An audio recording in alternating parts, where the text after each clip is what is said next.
मुंबईच्या राणीबागेतील पेंग्विन मृत्यू पुराण संपण्याचं नावच घेत नाहीये। दिवाळीच्या सुट्टीमुळे काहीसा मागे पडलेला हा विषय पुन्हा चर्चेत आलाय। तो केंद्रीय प्राणी संग्रहालय प्राधिकरणानं महापालिकेला बजावलेल्या नोटिसीमुळे त्यावरून सुरू झालेलं राजकारण आता चांगलंच तापलंय।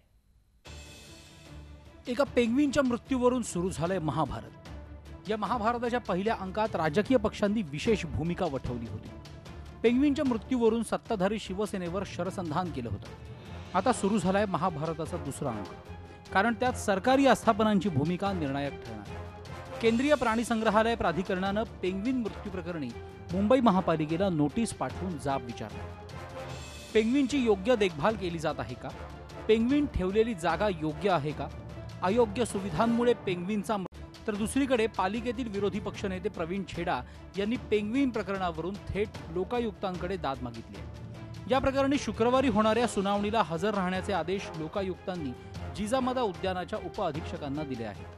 काँग्रेस पक्ष म्हणून आम्ही सांगितलं होतं की पेंग्विनची व्यवस्था जर तुम्ही करत नसेल तर ते परत पाठवलं पाहिजे। 30 शब्दाचे शब्द माननीय लोकायुक्तांनी सांगितलं। इथे मुंबईच्या लोकांना आपण व्यवस्थित ठेवू शकत नाही आहे। मुंबईच्या लोकांना आपण दवा देऊ शकत नाही, त्यांच्या जेवणाची व्यवस्था करू शकत नाही आणि आपण कोरियाहून इथे जर पेंग्विन मारलं तर त्याची कसे होऊ शकतात, ते कसे राहू शकतात, याबद्दल सुद्धा त्यांनी संशयाचं हे केलेलं आहे। मनसेनं याआधीच पेंग्विन प्रकरणात शिवसेनेवर कुरघोडी करण्याची संधी जाते। आता राष्ट्रवादीनंही हायकोर्टात धाव घेण्याचा इशारा दिलाय।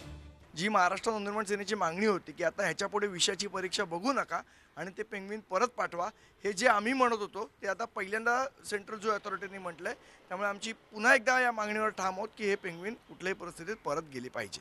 आम्ही राज्याच्या मुख्यमंत्र्यांनाही आवाहन करणार आहोत की याच्यामध्ये त्यांनी हस्तक्षेप करावं।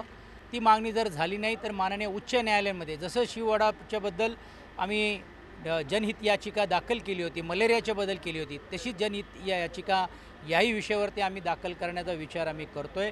सत्ताधारी शिवसेनेला अडचणीत आणणारा हा मुद्दा विरोधकांना महापालिका निवडणुकीपर्यंत तापवत ठेवायचा। त्यामुळे पेंग्विनचा मृत्यू झाला असला तरी राजकीय स्वार्थासाठी त्याला जिवंत ठेवलं जात आहे। कृष्णात पाटील, झी मीडिया, मुंबई।